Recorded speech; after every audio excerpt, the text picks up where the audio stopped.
오늘 우리가 사도행전 12장 1절부터 12절까지 말씀을 읽었는데요. 여기 1절 말씀을 보면 그런 말씀이 있습니다. 그때에 헤롯 왕이 손을 들어 교회 중에서 몇 사람을 해하려 하여. 자, 여기서 그때가 있는데요. 이때는 언제를 가리키는 것일까요? 그때는 박해 중에도 교회가 부흥할 때입니다. 사도행전 7장에서 스데반이라는 분이 순교를 하게 되는데요. 그리고 8장부터는 본격적으로 예루살렘 교회에 큰 박해가 일어납니다. 그로 인해서 사도들은 박해를 피하여 유대와 사마리아 모든 땅으로 흩어지게 되죠. 그런데 놀랍게도 박해를 피하여 흩어진 사도들은 그들의 발길이 닿는 곳마다 복음을 전합니다. 그러자 수많은 사람들이 죄를 회개하고 주께로 돌아오기 시작합니다. 그동안 예루살렘에 머물러 있던 복음이 드디어 그 담장을 넘은 것입니다. 복음은 여기서 멈추지 않습니다. 사도들의 발걸음을 따라 유대와 사마리아를 넘어서 이방 땅에까지 전파됩니다. 그렇게 복음이 뻗어가고 교회가 부흥하는 바로 그때에 헤롯 왕이 손을 들어, 즉 폭력으로 교회 중에서 몇 사람을 해하려고 합니다. 이유인즉 유대교 지도자들의 마음을 얻기 위해서입니다. 그들과 우호적인 관계를 맺어야 헤롯은 그들의 지지를 얻어 권력을 유지할 수 있습니다. 그도 그럴 것이 2절을 보면 헤롯이 요한의 형제 야고보를 칼로 죽입니다. 예수님의 제자 중에서 가장 먼저 순교한 사람입니다. 그리고 3절을 보면 유대인들이 이를 기뻐했다고 합니다. 복음의 진보를 가장 싫어했던 부류는 유대교 지도자들이었습니다. 스데반을 죽인 인물들도 이들이고 예루살렘 교회를 심하게 박해한 자들도 바로 이들입니다. 그런데 그럼에도 복음은 점점 더 왕성해지고 교회는 더욱 든든히 서갑니다. 11장 21절을 보면 이런 말씀이 있어요. 주의 손이 그들과 함께 하심에 수많은 사람들이 믿고 주께 돌아오더라. 헤롯은 이런 상황을 자신의 정치적 입지를 굳힐 기회로 활용합니다. 만일 그가 복음의 진전과 교회 부흥을 저지한다면 유대교 지도자들은 그의 정치에 든든한 버팀목이 될 거라는 계산을 한 것이죠. 그래서 가차없이 요한의 형제 야고보를 칼로 죽입니다. 헤롯은 여기서 멈추지 않습니다. 유대인들의 뜨거운 반응에 그는 예루살렘 교회 최고 지도자 베드로까지 잡아가둡니다. 틀림없이 헤롯은 이 베드로를 죽이면 복음도 교회도 끝이라고 생각했을 겁니다. 그래서 그는 유월절 명절이 끝나기만을 기다렸습니다. 드디어 마지막 날 밤이 되었습니다. 이제 날이 새면 베드로는 야고보를 이어 예수님의 제자 중 두 번째 순교자로 이름을 올리게 됩니다. 그 마지막 밤에 베드로는 잠들어 있습니다. 저는 그 광경이 죽음을 받아들인 초연한 사도의 모습으로 보입니다. 그런데 굳게 잠긴 그곳에 옥문이 열립니다. 누군가가 베드로의 옆구리를 쳐서 깨웁니다. 깜짝 놀라 눈을 떠보니 한 천사가 급히 일어나라 합니다. 순간 쇠사슬이 벗겨집니다. 무슨 일인가 생각할 겨를도 없이 천사가 재촉합니다. 어서 띠를 띠고 신을 신고 겉옷을 입고 따라오라. 꿈인지 생시인지도 모른 채 천사를 따라갑니다. 겹겹이 굳게 닫혔던 쇠문이 저절로 열립니다. 파수꾼의 철통 같은 경계도 맥없이 허물어집니다. 드디어 감옥을 빠져나와 시내 한 거리를 지나게 됩니다. 순간 천사는 아무 말도 없이 사라집니다. 베드로는 그제야 정신이 들어 이렇게 말을 합니다. 내가 이제야 참으로 주께서 그의 천사를 보내어 나를 헤롯의 손과 유대 백성의 모든 기대에서 벗어나게 하신 줄 알겠노라. 그렇습니다. 베드로를 죽을 위기로부터 구해내신 분은 주님이십니다. 그의 말대로 그를 헤롯의 폭력의 손과 유대 백성의 기대로부터 구출하신 분 주님이십니다.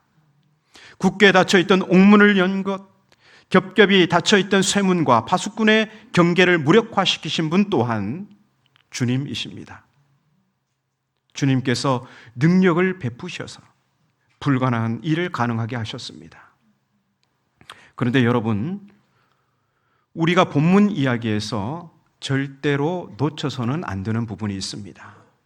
베드로가 옥에 갇혔을 때 교회의 반응이 바로 그것입니다. 교회의 반응이 어떠했는지 5절을 같이 읽어보겠습니다. 이에 베드로는 옥에 갇혔고 교회는 그를 위하여 간절히 하나님께 기도하더라. 그렇습니다. 베드로를 구출한 것은 주님이 보내신 천사의 손이었지만 천사의 손을 움직인 것, 교회의 기도였습니다. 이처럼 주님의 구원은 마리아의 집에서 시작되었습니다. 그곳에 교회로 모인 무리의 중보기도가 주님의 손을 움직인 것입니다. 교회의 중보기도로 주님의 손이 굳게 닫힌 옥문을 활짝 열어주셨습니다. 우리는 이 사실을 결코 간과할 수 없습니다. 여러분, 기도는 우리의 생각을 뛰어넘는 응답을 가져옵니다. 그 이유는 교회가 기도할 때 주님이 일하시기 때문입니다. 여러분, 우리가 오늘 본문을 보면서 주목해야 할 것이 무엇일까요? 겉으로 드러난 일들을 보면 다음과 같습니다. 헤롯에 의해 베드로가 투옥되었습니다. 교회는 기도하였습니다. 기도할 때 주님이 일하기 시작하셨습니다. 주님이 천사를 보내어 옥문을 활짝 열고 베드로를 구출하셨습니다. 결론적으로 투옥된 베드로가 구출된 이야기입니다. 그러나 우리가 주목해야 할 것은 그 이상입니다. 우리는 베드로의 투옥에서 박해자 헤롯의 의도를 간파해야 합니다. 그는 단순히 인간 베드로를 감옥에 가둔 것이 아닙니다. 그는 유대교 지도자들의 기대에 부응하기 위해서 베드로 안에 생생히 살아있는 복음을 가두려고 한 것입니다. 그래서 복음의 진전을 가로막고 교회를 아주 진멸하려고 한 것이죠. 오늘 본문은 흔히 다음과 같이 적용됩니다. 우리 삶에도 옥문과 같이 꼭꼭 닫혀있는 문제들이 있다. 교회가 기도할 때 옥문이 열린 것처럼 교회가 중보기도할 때 성도들의 옥문도 열릴 것이다. 물론 교회는 해결되지 않는 옥문과 같은 성도의 문제들을 끌어안고 함께 중보기도할 수 있습니다. 또 그렇게 해서 우리는 성도의 삶에 꼭꼭 닫혀있던 옥문들이 열리는 응답을 받기도 합니다. 그러나 본문에서 말하는 옥문은 1차적으로 복음을 가둔 문입니다. 헤롯은 유대교 지도자들의 마음을 얻기 위해서 복음을 전하는 베드로의 아름다운 발에 착고를 채운 것입니다.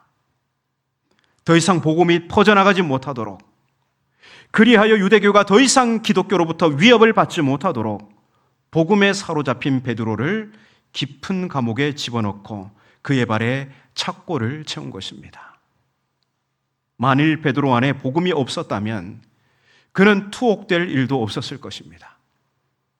그가 복음을 품고 있었기에, 그리고 그 복음을 유대인들에게 전했기에 그는 그가 품고 있는 복음과 함께 고난을 받고 투옥된 것입니다. 그러나 베드로는 만일 베드로가 투옥되기 전 복음을 부인하고 배교했다면 분명 그는 살 길을 얻었을 것입니다. 그러나 베드로는 전에 예수님을 부인했던 그 실패를 반복하지 않고 복음과 함께 고난받는 길을 선택합니다. 어디 베드로뿐이겠습니까? 바울도 그의 심령 안에 살아 역사하는 복음을 전하다가 말할 수 없는 고초를 당하게 됩니다. 그는 디모데후서 2장 9절에서 다음과 같이 고백합니다. 복음으로 말미암아 내가 죄인과 같이 매이는 데까지 고난을 받았으나.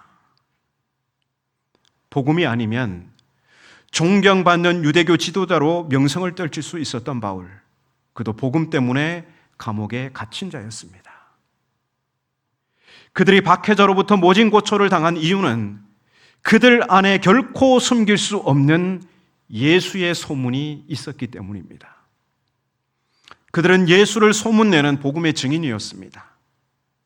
그런데 바로 그 복음 때문에 그들은 갇힌 자가 되었습니다.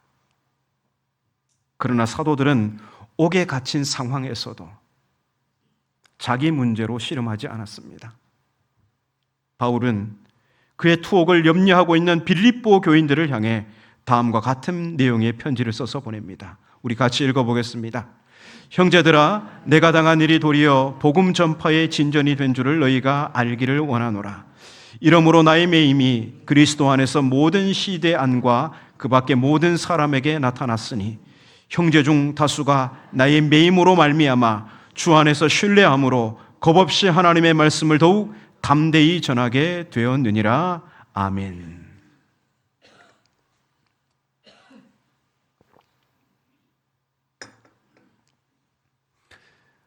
바울은 갇혀있는 자기의 상황에 집중하지 않았습니다. 빌립보 교인들을 향해서 나 좀 꺼내줘. 어떻게라도 도움을 좀 줘. 그렇게 말하지 않았습니다. 오히려 그로 인해 복음의 진전이 일어난 것을 기뻐합니다. 그는 갇혀 있었지만 복음 안에서 진정 자유로운 사람이었습니다. 박해자들은 복음의 증인을 가두면 복음이 더 이상 뻗어가지 못할 거라 생각했습니다. 그러나 소문은 그리 쉽게 단속할 수 있는 것이 아닙니다. 사람은 가두었지만 그의 입술을 통해 퍼져나간 소문을 막기란 불가능합니다. 바울은 말합니다.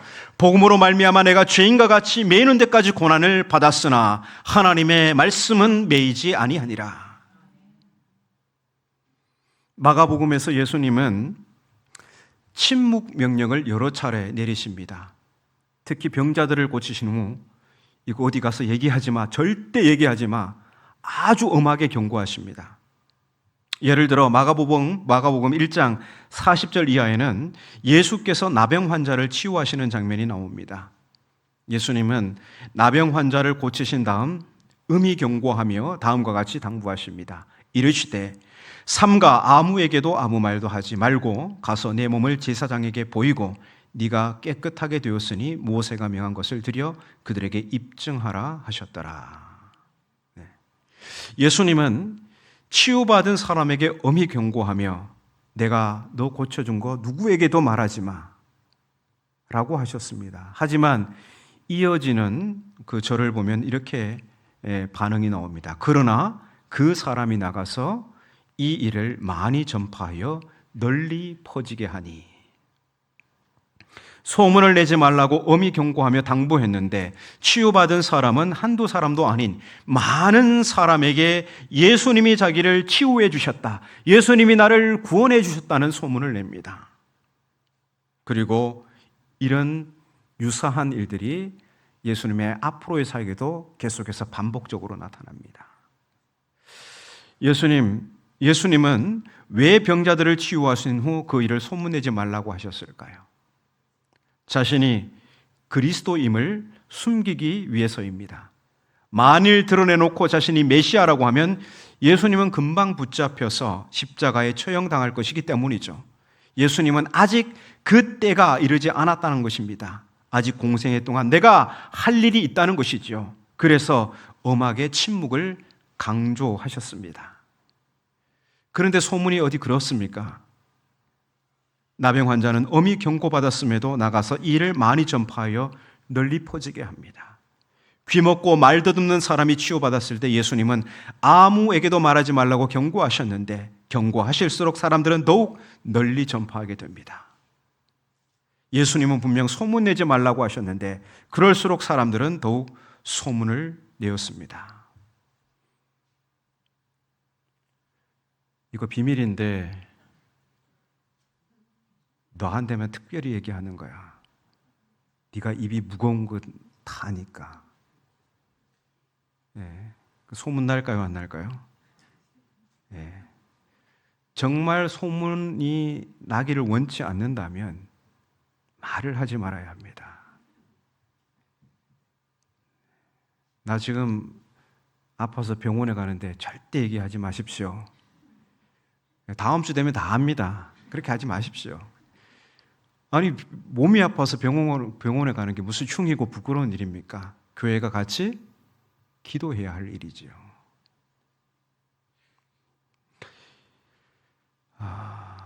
왜 이 나병 환자나 귀먹고 말 더듬는 사람이 치유를 받고 소문을 냈을까요? 왜 그랬을까요? 복음은 결코 숨길 수 없는 것이기 때문입니다. 말하지 않고는, 소문내지 않고는 견딜 수 없는 것입니다. 나를 치유하시고 구원하신 그 은혜를 어찌 내 안에 꼭 숨기고 입 닫고 살아갈 수 있겠습니까?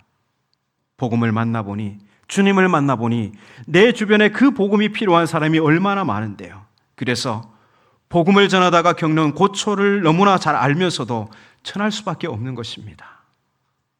예수님을 만난 사람은 이 사람 저 사람이 생각나게 마련입니다. 그래, 옆집 개똥이도 이웃마을 길동이도 주님을 만나야 하는데 불쌍한 우리 아버지 주님 만나야지 숨길 수 없는 것입니다. 그래서 엄한 경고에도 불구하고 예수님의 치유 사건은 입에서 입으로 옮겨져 널리 퍼져갑니다. 시시콜콜한 내용은 소문 내라고 해도 내지 않습니다.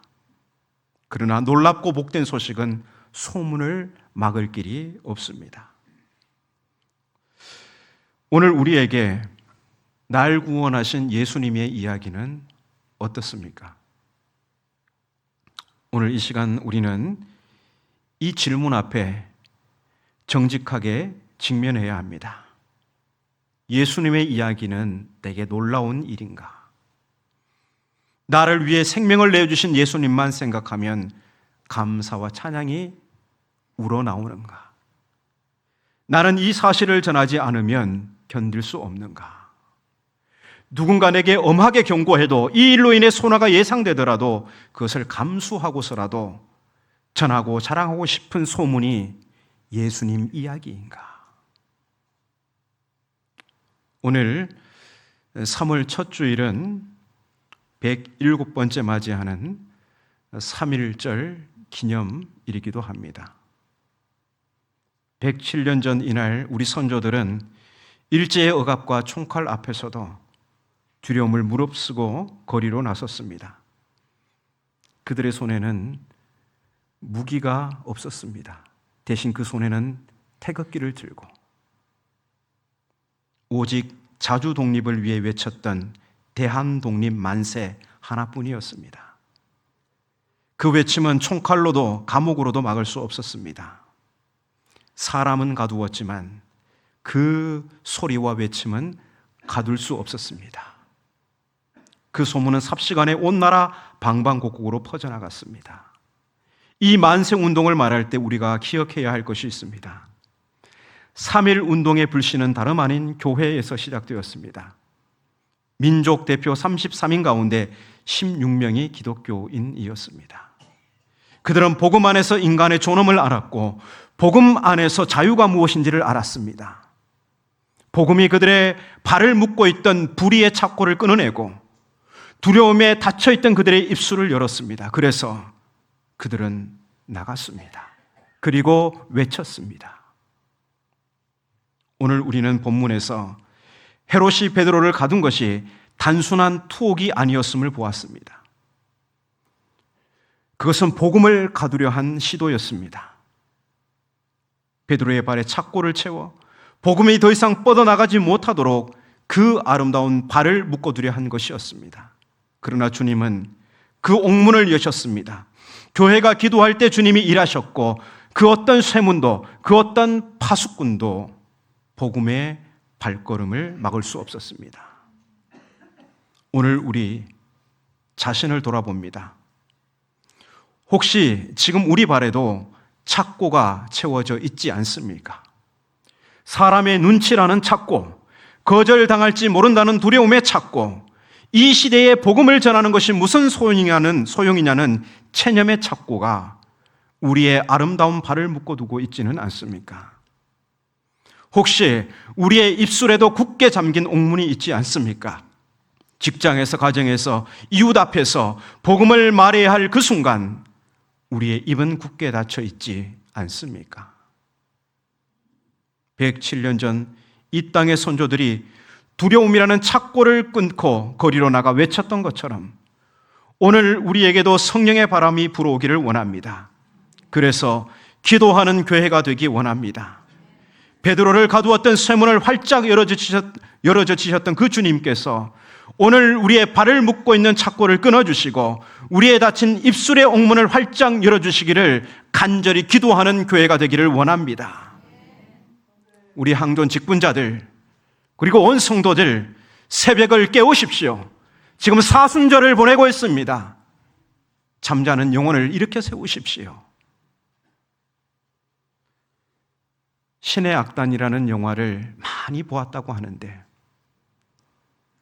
눈물 한 방울이 끝입니다. 우리의 몸이 움직이지 않습니다. 우리의 가슴에서 애통함이 터져나오지 않습니다. 여러분, 교회가 기도할 때 주님이 일하십니다. 그러므로 오늘 우리가 함께 무릎을 꿇읍시다. 주여 우리를 구원하소서. 기도하지 않아 심정지된 우리의 영혼을 구원하소서. 우리 자신의 두려움으로부터, 복음을 부끄러워하는 불신앙으로부터, 우리의 닫힌 입술로부터 우리를 구원하여 주소서. 우리 발에서 착고를 끊어주시고 우리의 입술에서 잠긴 문을 열어주소서. 이제 예수의 소문을 내는 복음의 증인으로 살게 하소서. 사순절 두 번째 주일이자 3.1절 이 아침에 우리 모두의 가슴 안에서 성령의 불이 다시 타오르기를 원합니다. 107년 전 이 땅에서 일어났던 그 함성이 이제 복음의 함성으로, 나를 구원하신 예수의 이름을 소문내는 함성으로 우리 안에서 다시 터져나오기 원합니다. 하나님의 말씀은 매이지 않습니다. 교회가 기도할 때 주님이 일하시고 우리 발에서 착고가 풀리고 우리 입술에 잠긴 문이 열리며 그래서 복음의 만세 운동이 일어나게 될 것입니다. 주여 우리를 구원하소서. 주여 우리의 옥문을 여소서. 주여 우리를 보내소서.